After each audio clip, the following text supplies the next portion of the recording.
Hi guys, welcome to my channel. I'm Callie and today we are here with a little art haul, just some stuff that I've gathered in the past months just to show you. So let's get started. Some of this stuff that you will have probably seen in my videos before, but I'm just gathering it all into one video so that you can see what I've been collecting, and I'll tell you if I like the product or not, because some of them I don't actually like. So the first thing that you can see is this book here, and it is a Sea White craft sketchbook, and I don't like it because of the lines that you can see. It really interferes with the drawing. It actually has the texture of the lines on the paper and you can see through it, and I just don't like it. So I won't be purchasing this again. I have one of these A5 size and I have an A4 size, but I will definitely fill it up, but I won't be getting it again. Next thing is a recent buy. I bought this about 2 days ago. They are Boldmere sketching pencils, and they come in this adorable little tin which I might use for just watercolours when I decide to take these out, but I thought I would keep them in there. I sharpened this one to see what it did when it was sharp. It was really cool. I love sketching with these because you can get a really nice shaded gradient, and they are 2H, HB, 2B, 4B, 6B and 8B, so there's a nice range there. I want to kind of get back into graphite sketching because I haven't been using that as of late, but it's really thin, nice tin there.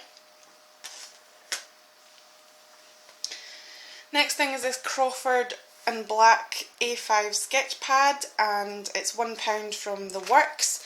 I got 2 of these and I got them for my son because he likes using them. So there's 72 sheets, 130 GSM, high quality white cartridge, spiral bound and perforated as well, and it's 5.83 by 8.525, so it's like A5 size. So they're really good quality actually. I know a lot of artists that use these and they're really cheap, so if you want to bust through these sketchbooks and not care about ruining it, then these are good to get. This isn't a art supply as such because I use this for my journal, so it's more like for planning and stuff like that. This is the dotted one. I do use the blank one for sketchbooks, so I got another dotted one because I figured that I'm not going to be able to have any more space after I use my other one up until like June or July. I kind of prematurely bought this, but I was like excited to get a new one and I kind of want to crack it open now, but there's no point because I don't need it at the moment, so I bought this. It's a Lingstorm 1917 and it's the dotted medium version, and this is royal blue. This bad boy just came in the mail the other day. It is a moleskin watercolour sketchbook, and I've been looking for a decent watercolour sketchbook for a while, so I thought I would try the moleskin obviously because they are very highly sought after. So I got this and I haven't even sketched in it yet, but I plan to do so, and I just want to practice my watercolour, so I've got this especially for watercolour, so I will not do anything else in it, hopefully, so I will do more watercolour sketches. Next up is these Tontan Strathmore sketchbooks. I got these because I was really loving the bigger versions and wanted to draw other things that weren't portraits in them in pencil, so I decided to get this and sketch in it. But the first thing that I did was draw a portrait, but I like to draw portraits of myself in the start of my sketchbooks just so that I have a ground or a basis to work on, because obviously I know how to draw myself. So I've started drawing turkeys, but I haven't actually finished them. Birds, there's like hands in there, just there is a face and just poses and stuff like that. It's not exactly the way that I was thinking that I was going to use this book, because I was thinking that I was going to do like really cool, colourful, vibrant illustrations of things, but I don't know. But I got 3 of those. There, oh, I got 4 of those. There they are there, so that'll keep me going for a while. Continuing on with books, I did get the Relax with Art Colouring for Adults magazine, Therapeutic, Creative and Relaxing. I like these ones because they're a magazine, they come out every month, so you get different designs. I'm not too keen on the designs. I think they're rather childlike or whimsical, and they have too many lines. I would prefer to have an artistic ability to do my own patterns and stuff, but I like the competition basically.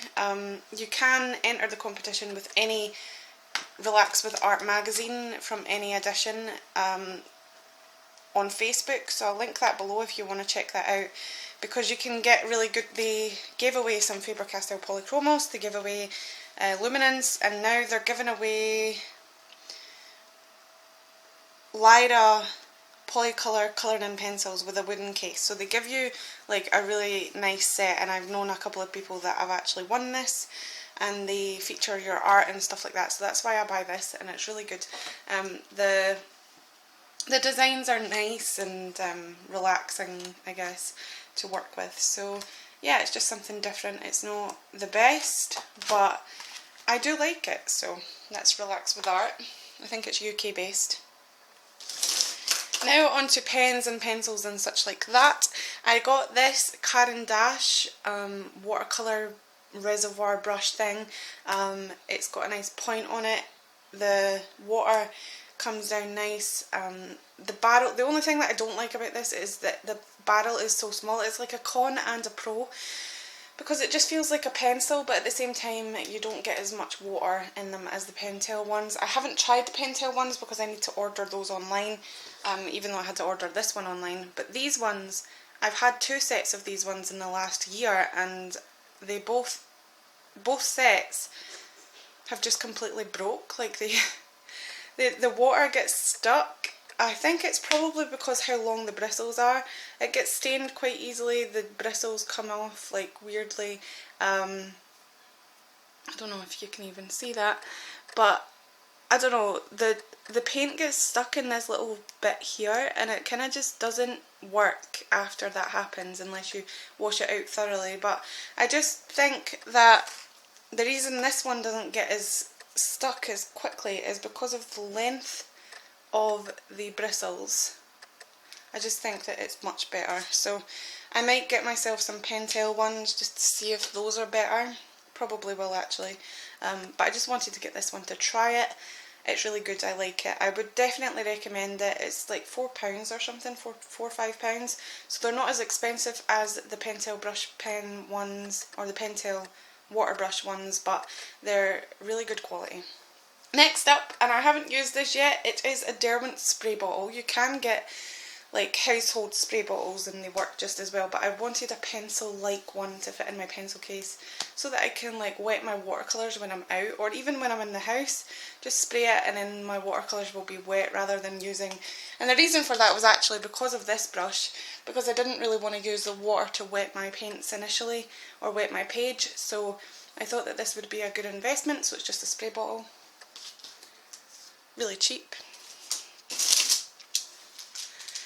The next thing that I got are these pens, and these are really cheap. I think they were like either £1 or £2 or something like that. There's 10 different ballpoint pens and they're all colourful. You got red, green, blue, orange, black, pink, green, like a darker green, and a brown, and they are really cool. They don't bleed as much as, or spill out ink as much as normal pens do, and I really want to do some ballpoint pen art, so I decided to get these ones. Next up is this KUM sharpener. It's pronounced cum, by the way, just so that you know that, because in my last video, well, not in my last video, but in a previous video I did say that I didn't know how to pronounce it, but it was in my favourites. And I did get this recently, so I thought I would chuck it in here as well. It is a sharpener with 2 blades. It's full of sharpenings right now, but I use it often, so it's got replaceable blades. It's got 2 edges here to do something, and it's got 2 holes in there. You put that one in there first, and then in there it's the long point, automatic long point by Cum. And lastly, but certainly not least, over the past couple of months you guys will know that I have been collecting all of the Faber-Castell Polychromos pencils and the Luminance brands whenever I get a little bit of money. All the new ones have the stickers on them still, so I've obviously had some of these for a while, but I bought a lot of greens, and now I have the full set. Some of them, like in here, some of them are really small, and I do have refills for those, and I also bought a couple of luminance pencils. So I don't have the full luminance set yet. I don't think I will, or I'll not get them. Like, I'm not rushed to get them. The only reason I bought them was because they had nice skin tone colours in them. So yeah, I have the full Faber-Castell set now, so I will probably do a review of them and tell you how I like them and how they perform, and do a little demonstration with them eventually. But yeah, I love them. This is not a favourites video, but I love them. So this is all of the stuff that I have bought recently. Oh, apart from this, this is one thing. These are just the greens and the kind of yellowy colours, but I did buy a full set bar the reds of these Spectrum Noir markers. They're Spectrum Noir, and I don't have the labels on these anymore, but they are alcohol based and they are refillable, replaceable nibs. They're a lot cheaper than Copics. I think they're £2.80 per one or something. £8 per 6, but they're really good. I really like them, honestly. I haven't been using them that much because I'm not a marker person, but I just wanted to have them in my collection so that I could use them and review them. I need to get the reds first though, but I prefer them to Copics just because of the nibs. I'll show you. So it has a square or hexagonal barrel, and then you take this off and it has the bullet nib there, and then you take the other side off and it has the chisel tip. A lot of people don't like the chisel tip, but it's really good for actually, like, if you know how to use it, it's good for avoiding streaking and getting down detailed and massive amounts of marker ink. I really like using these in conjunction with my tone tan paper sketchbooks, just because, I don't know, it just, the colour payoff is different, and it's not as vibrant. It does mute it a bit, but I like the effects, so that's what I've been doing. If you watch Will Terrell, you will absolutely fall in love, and that's probably why I bought them in the first place. So he doesn't use those though, he uses the Prismacolors, and I think he's going to upgrade to Copics soon or eventually. So yeah, but that's all the stuff that I've bought today. I just thought I would throw this video out there just so that you can have something to watch while I'm getting all of my other artistic videos done. Sorry my face isn't in this video, but unfortunately I look like a mess. So yeah, I am going to end this video here. Thank you so much for watching. Thank you for all of your support. Please remember to comment, like and subscribe if you've not already. If you have, thank you so much for your support, and I will see you next time. Bye guys.